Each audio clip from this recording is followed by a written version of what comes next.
delay. So stop your waiting.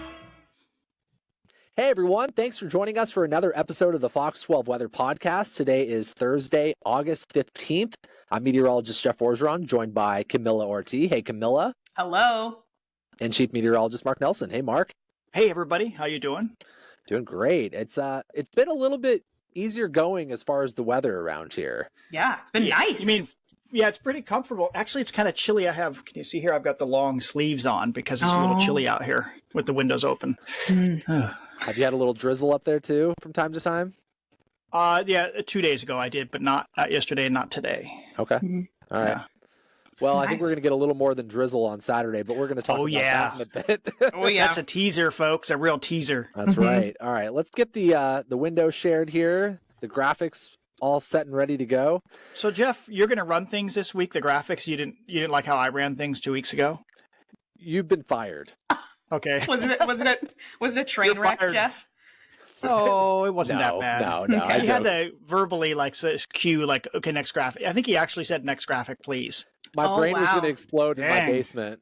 I was it's like I want to be the driver. No, Yeah. it was Yeah. fine. It was Control fine. freak. Yeah. Yeah, you did well as a replacement, Mark. You know how it goes. but- Thanks. Yeah. All right, a lot to go over in the podcast today, everybody. Today is episode 112, or we're recording it on Thursday. You might watch it Friday. So we're going to talk about the cooler than normal temperatures that we've been experiencing the past few days.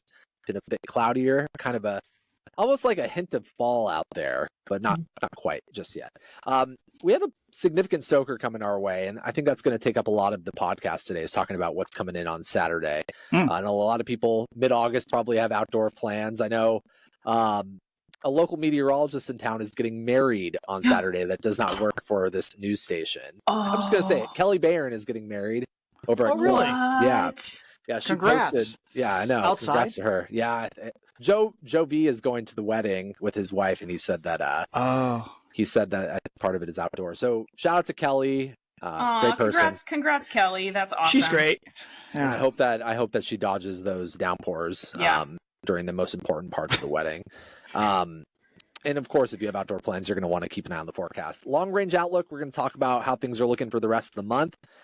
Fire season stats, I mean, it is still fire season, and it is extremely active still in the Pacific Northwest, so we'll touch on those numbers. And then, of course, we have some great viewer photos. I'm not gonna tell you what they are, but boy, you're definitely going to want to stick around for that. So let's get into it. Well, we started off the month on a pretty warm note. It's not like it's been really, really cool out there, but mid-August, we should have highs in the low 80s, and that's a look at how things have fared over the past 4 days here in Portland.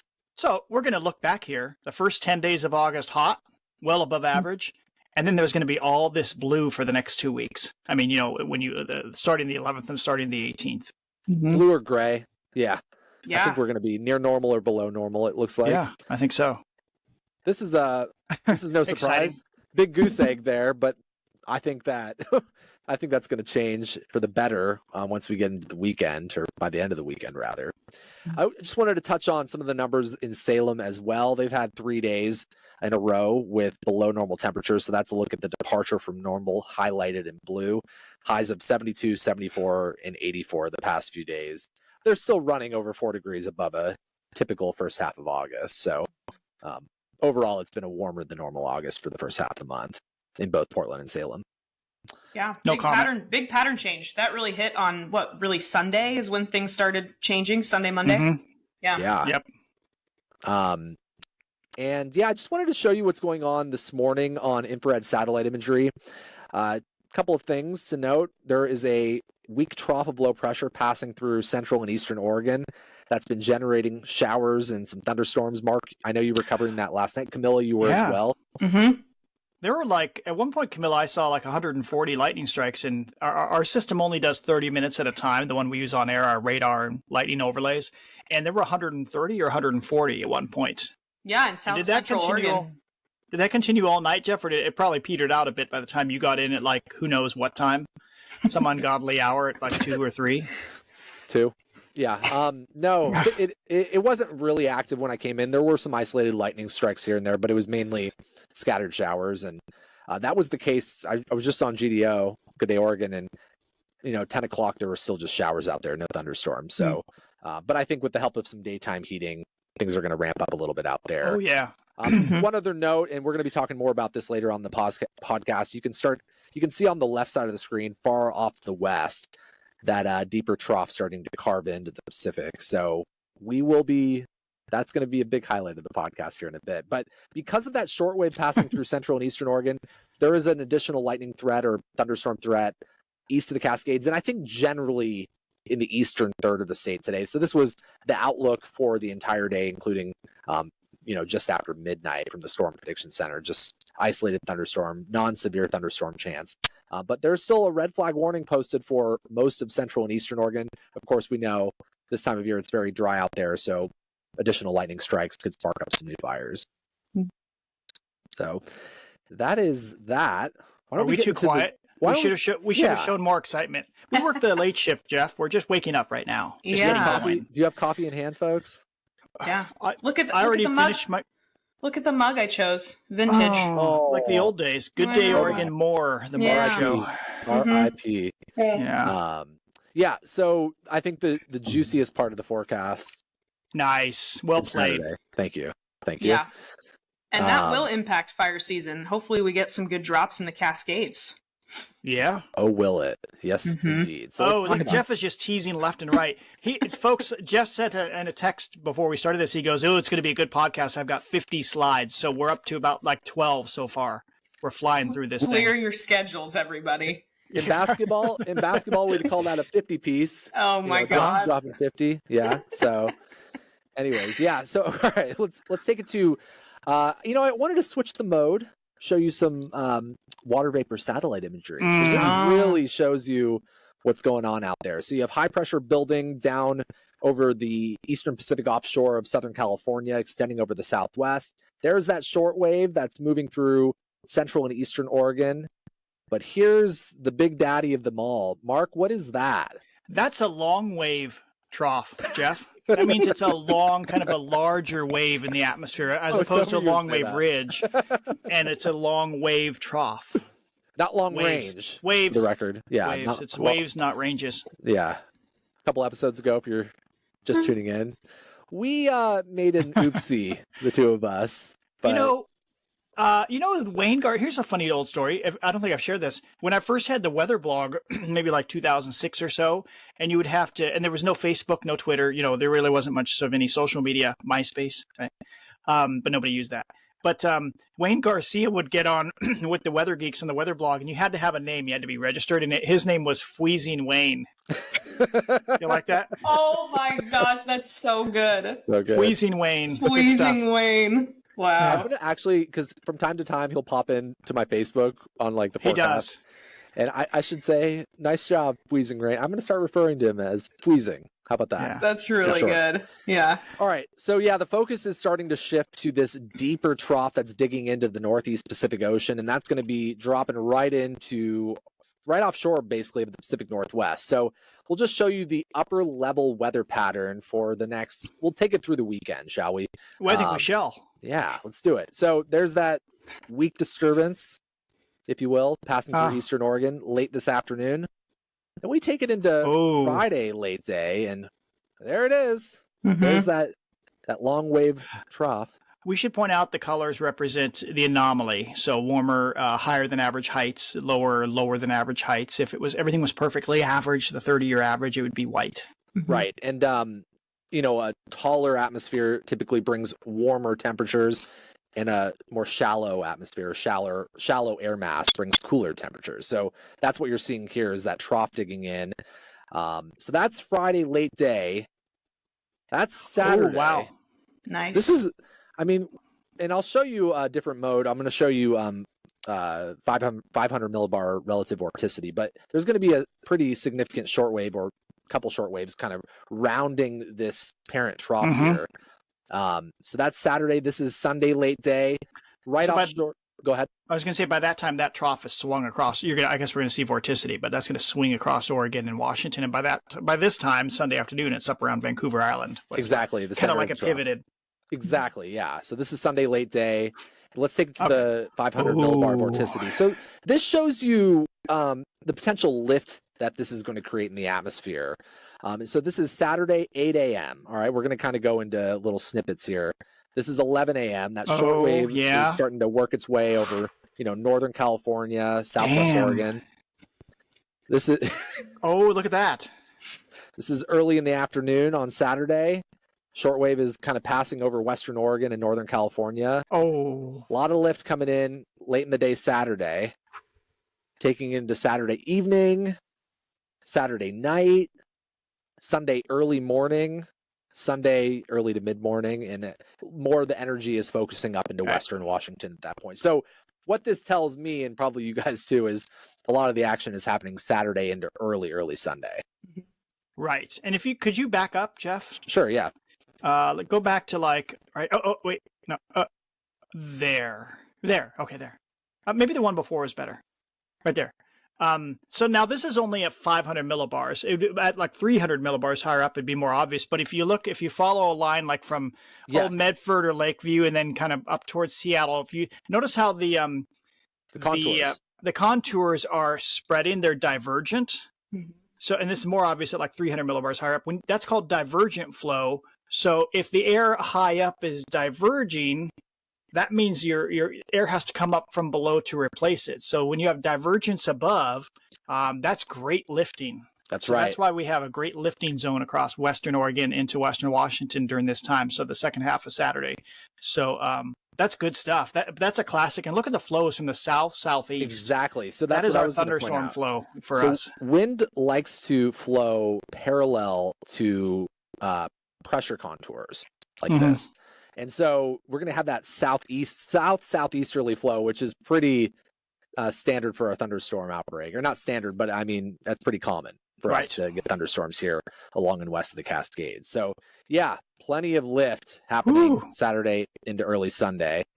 Well, and that's why the Storm Prediction Center has a large area of Western Oregon and Western Washington and a portion of Northwest California with that non-severe thunderstorm chance during the day Saturday. Yeah. So let's we'll take it. I'm using the higher resolution Euro model to depict. You mean the NAM? This is not the NAM actually. This is the 90-hour Euro that you have in. Wait, that's the 90-hour Euro, or is it radar reflectivity? Yeah, I switched the surface reflectivity. Radar. Yeah, basically. Reflectivity. Okay. Yeah. So this is 8 a.m. Saturday. And by the way, we never know exactly where these clusters of downpours and thunderstorms are actually going to form. But this gives you a ballpark idea that, by mid-morning, we could have some activity already out there. So I would say, if you need to cover up patio furniture or clear out gutters, which I'd need to do both of those things, I would do it Friday night, so you don't have to wake up really early Saturday morning. This is by noon Saturday. It's interesting that the Storm Prediction Center had only painted that area in light green, thunderstorm chance out to the Coast Range. I would say basically anybody along and west of the Cascades has a chance of a thunderstorm. I think every time when we've had thunderstorms like this, that divergent southeasterly flow, they form all over the coast and the coastal waters too. Exactly. It's not based on the surface temps necessarily. Exactly. I mean, these are probably going to be elevated thunderstorms. Right. So midday clustering occurring somewhere in Western Oregon, clusters of showers and thunderstorms. It looks like another potent cluster of showers and storms will come through during the afternoon into the evening. And then eventually a lot of that action is going to be lifting up to the north into Western Washington during the nighttime hours. But there still could be some lingering cells out there, Sunday morning. But look at the latest graph update between Saturday and Mother early of God, Sunday. look at that. This is the graph? Mother of God. That is the graph. Yeah. This is what movie that's from? You know what movie that's from? What? Jurassic Park. Hunt for Red October. Okay. Around 1990. Oh. That was James Earl Jones. Fair enough. Okay. Yeah. Sometimes I try to picture if people are just listening what they think we're looking at. If they had no idea that this was a weather podcast, what would people think we're looking at? Holy Mary, Mother of God. That is juicy. Yeah. Yeah. No. Wait, is this the Euro or the graph? He said this is the graph. Well, I'm sorry, I was all focused on James Earl Jones. This pumped up increased rain totals by 200% from last night. This is insane. Yeah, well, and I don't think it was extending into Sunday morning yet. That's true. Right. Yeah, That's you would true. only have till. Oh yeah, we only had till like but 5 or it something. did not show the blow up quite like that either. Yeah. At the 0Z. Do you have other rainfall totals? Because I have a comment, but I'm gonna withhold that comment until you have more rainfall totals. Or is that the only one you have? I don't. What I was going to say, I checked some of the others. I checked the NAM, the 12-kilometer NAM. The goes NAM out does that not far. look that impressive, by the way. Well, it has it a little farther north. It has this heavier stuff up in like Western Washington. So where exactly is the heavy stuff going to go? We don't know. Probably Northwest Oregon and Western Washington. So is it fair to say, probably someone is going to get like a huge soaking Saturday into Sunday morning? yes, and I hope it's not Kelly Bayern's wedding. Poor Kelly. We've never given so much mention to another TV station I'm sorry. on the First Alert Fox 12 podcast. But Kelly's nice. We like her, so that's okay. We do. Yeah. Yeah. So, and you're looking at these numbers and you're thinking, I live in Vernonia. I'm going to get 2 inches of rain. Don't think like that. Just Right. note that there are going to be some bullseyes out there. In somewhere in Northwest Oregon and Southwest Washington, when we have these clusters of thunderstorms and downpours developing, we don't get this even distribution of rainfall like we do when we have that steady, gentle rain, during the fall and the winter. We might need to consider a FAWD possibly if it continues to look like this. Oh boy. You think? Flooding concerns? Jeff thinks no. No, not for that. Just, that's a pretty substantial on a Saturday when people have outdoor plans. I think that's a pretty substantial impact. Yeah, it's not like it'll kill anybody, but it's like we don't expect that kind of rain, widespread rain during mid-August, right? Yeah. So that's the whole point is like, let's bring more awareness. I think that's what Mark's Yeah, that's what I'm saying. That's fair. That's fair. We can massage the message. That's the whole point is like, oh, this is a pretty big deal if somebody is going to get poured on. Totally. Yeah. So I'd say there's a lot to look forward to. That's going to help, certainly dampen things out here and temporarily lower the fire danger and hopefully, reduce it for the rest of the month. How about we talk about the long range outlook? Not I think we should. Long range. That is a long wave right there, but we'll talk about the long range outlook. So we showed you what's going to be happening through the weekend with that system offshore. Then it kind of pivots up to the north. And, high pressure never really looks like it's going to rebound. I think we're still going to be experiencing troughing, if you will, right? Offshore or over the Pacific Northwest. But then all of a sudden, this is next Thursday, you guys. Oh, There's another one. that's another trough. It kind of like digs back in. It never really goes away. It just kind of like focuses its energy back down to the south again. You see me waving? I was just reading that the ridge early on here, can you back up about 3 or 4? Sure. That ridge that's just on the edge of the screen, that's a record high heights for that area for that time of the year, apparently, over New Mexico and Texas. Oh, wow. Somewhere in there on the Euro. At least maybe that was the 12Z Euro. I don't know. No, it wouldn't be the 12Z, but I just saw it on a tweet. And if it was on a tweet, it's real. Then you know it's fact. Are they still tweets or are they called like X's? It's always No, Twitter. I have no idea. Like Yeah. forever dumb. Twitter? Yeah. Okay, so why Sorry, do I bring Elon. up why do You'll I be bring okay. this up? Okay, so what I'm seeing in the forecast, and you guys can give me your take as well, is sometime between mid to late next work week, showers may return to the forecast. Wow. That's fair. That's deeper, I think, than, oh my gosh, wait, what was that one? Yeah, wait, Back go up. back. Yeah, go That's back. the same system. Dang. Another cutoff. It really wants to cut off. That's Friday next week. Almost going into the same spot too, which is interesting. So do you think we could see like thunderstorm chances again? Maybe. Yeah. I think like this is one computer model, and it really, I True. think the placement will change a little bit. It might be a little course. farther south, a little farther north. So I know if Hood to Coast is next Friday, that would be right here. People would be running that day. Oh, And that's Drew a good was- point. Our Drew Reeves is excited. He was so excited because it's not going to be hot. Yeah. Because even if there were some light showers around, they're fine with that. He said, right? you know what, Camila, I agree with you. That's a negatively tilted trough. There could be some more thunderstorms coming in next. Well, there's divergent flow. If it happened exactly like that 216 hours from now, I'm sure it won't be. But you see the same divergent flow. If it's just rain, I think runners would welcome that because it's usually really freaking hot. So that would be better. But yeah, thunderstorms that would pose an issue for sure. I think a couple of years ago we had some lightning potential. Maybe it was last year. I can't remember, but it sure beats hot and smoky. I think you nailed it. Yeah. And we can say it definitely won't be that for Hood to Coast, which is great. One thing is certain: we don't have any heat waves coming anytime soon. Nice. At least in the short term. So if you look at the bottom of the screen there, you've got August 15th today all the way at the end of the run, August 30th. I would focus less on that for now. We try to give you a kind of a ballpark range of where our surface temperatures may be, depending on where the 850 millibar temperatures are, 5,000 foot temperatures.